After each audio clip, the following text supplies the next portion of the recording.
Yang Xiaodan, enseignante au collège professionnel et technique ferroviaire de Tianjin, écrivait un courrier électronique à destination de Djibouti en Afrique où se trouve un groupe d'étudiants qui la préoccupe. Parmi eux, il y a un enfant qui s'appelle Liban Fordensman. Il m'a dit que c'était grâce à l'atelier Luban qu'il avait l'impression de se doter de la capacité de créer de meilleures conditions de vie pour sa famille. Situé dans le nord-est de l'Afrique et sur la côte ouest du golfe d'Aden, Djibouti est un pays pivot important pour la construction de l'initiative La ceinture et la route. En 2018, plusieurs collègues de Yang Xiaodan sont venus ici pour entamer le travail préparatif de l'atelier Luban. Une fois achevé, l'atelier Luban, qui porte le nom d'un artisan antique exceptionnel, apporterait à Djibouti des expériences avancées d'enseignement professionnel ainsi que des équipements de pointe, aidant ainsi les jeunes locaux à maîtriser davantage de compétences professionnelles. Au début du projet, ils ne savaient pas qui était Luban et ils nous ont demandé si Luban viendra lorsque le projet sera inauguré. Lors des préparatifs de l'atelier Luban à Djibouti le 3 septembre 2018, le sommet de Beijing du Forum sur la coopération sino-africaine s'est ouvert solennellement au Grand Palais du Peuple.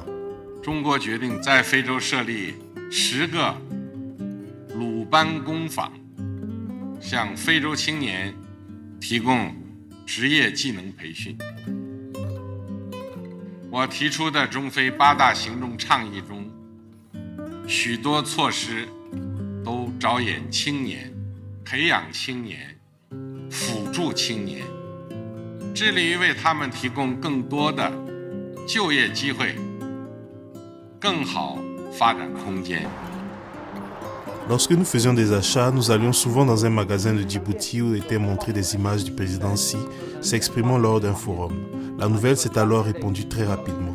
L'atelier Luban souhaitait recruter des étudiants pour le chemin de fer Addis Abeba-Djibouti et former des étudiants.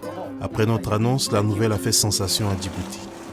Le chemin de fer Addis Abeba-Djibouti, qui relie Djibouti et l'Éthiopie, est un projet historique dans la construction conjointe de l'initiative La ceinture et la route, et le premier chemin de fer électrifié moderne en Afrique. À cette époque, le chemin de fer Addis Abeba-Djibouti venait d'être mis en service et il y avait un besoin urgent d'ingénieurs ferroviaires et de talents techniques. Les informations d'inscription à l'atelier Luban ont rapidement attiré plus de 1000 jeunes Djiboutiens à s'inscrire et Osman était l'un d'entre eux.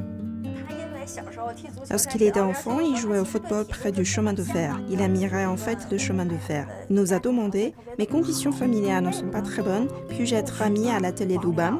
À cette époque, M. Wang Lin lui a dit « Je crois que si tu travailles dur, tu peux devenir le Luban de Djibouti. »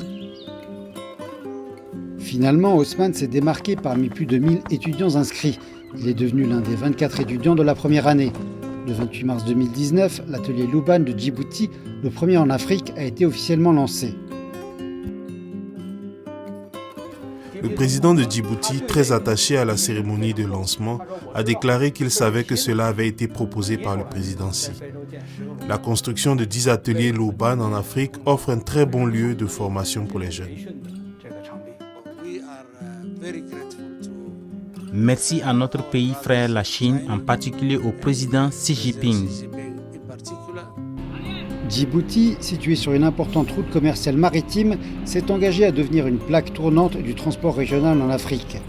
L'ouverture professionnelle de l'atelier Luban à Djibouti est quasiment sur mesure en fonction des besoins de développement local. Ousmane, spécialisé en technologie d'ingénierie ferroviaire, a entrepris un nouveau voyage ici avec des étudiants spécialisés en gestion des opérations ferroviaires, en commerce et en logistique. Les enfants nous donnaient plus en place lorsqu'ils ont vu pour la première fois le chemin de fer Addis Abeba-Djibouti, reliant Djibouti à l'Éthiopie. Et ils se sont tous précipités pour monter dans le train. Les ingénieurs chinois possèdent des compétences professionnelles très solides. Ils ont toujours donné de bons exemples pour moi et c'est l'atelier Luban qui m'a aidé à réaliser mon rêve. En voyant les jeunes Djiboutiens pleins d'espoir pour tout, nous avons été vraiment touchés et heureux pour eux.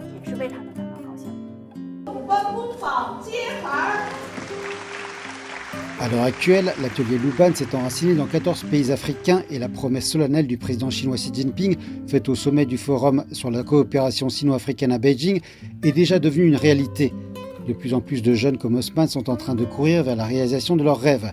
Cette plateforme internationale d'échange et de coopération pour l'enseignement professionnel, qui transmet l'esprit des artisans chinois, gagne une plus grande popularité hors d'Afrique sous la direction et la promotion personnelle du président Xi Jinping.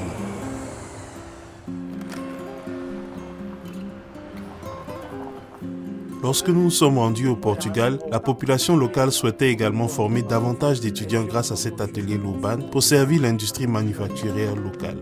L'atelier Luban, mis en place en Europe, a été construit conjointement par le Collège professionnel et technique de mécanique et d'électricité de Tianjin et l'Institut de technologie Setúbal au Portugal. Dong Jinsi est l'un des enseignants qui ont participé à la création de l'atelier Luban au Portugal.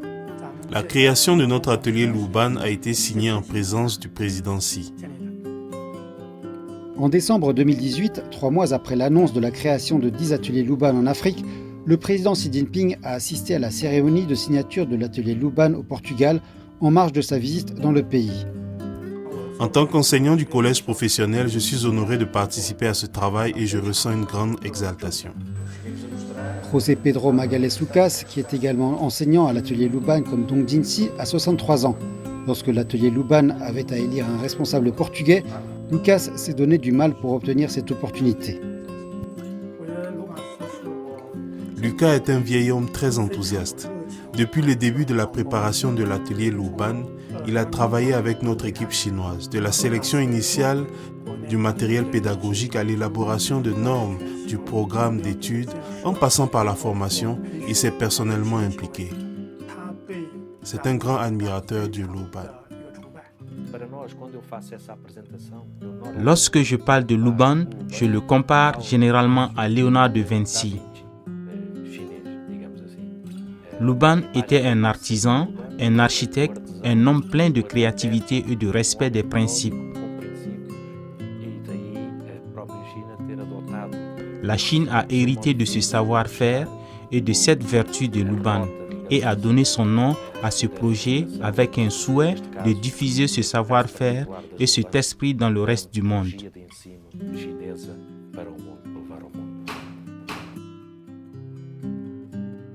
L'atelier portugais Luban, doté des équipements de pointe et d'une technologie de fabrication d'avant-garde, est conçu pour former des personnels de l'automatisation électrique et de la robotique industrielle et est devenu l'un des collèges de renom de l'Institut de technologie de Setúbal.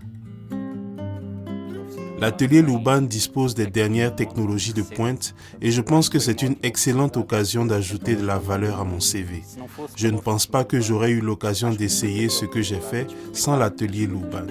Bien des étudiants que nous avons formés ont déjà trouvé un emploi. Certains sont partis travailler en Suisse, en Espagne et d'autres ont rejoint de grandes entreprises au Portugal. Nous pouvons donc dire que c'est un programme très fort. Avec l'avancement continu de l'initiative La ceinture et la route, la promotion des ateliers Luban est devenue de plus en plus large et de plus en plus solide. Le 19 mai 2023, lors du sommet Chine-Asie centrale, une autre bonne nouvelle a été annoncée. 中方将在中亚国家设立更多鲁班工坊，鼓励在中亚的中资企业为当地提供更多就业机会。 Je pense qu'étudier à l'atelier Luban améliorera mes capacités professionnelles et que les diplômés compétents seront recherchés par toutes sortes d'entreprises. Aucun autre établissement d'enseignement en Éthiopie n'est capable d'offrir de telles conditions. Le modèle de formation basé sur la technologie de l'atelier Luban est bien adapté à la réalité égyptienne. Se concentrer sur la jeunesse, la former et la soutenir. Aujourd'hui, les vibrants ateliers Luban le long de la ceinture et la route offrent de nouvelles opportunités de vie et un avenir plus radieux à des jeunes de différentes nations.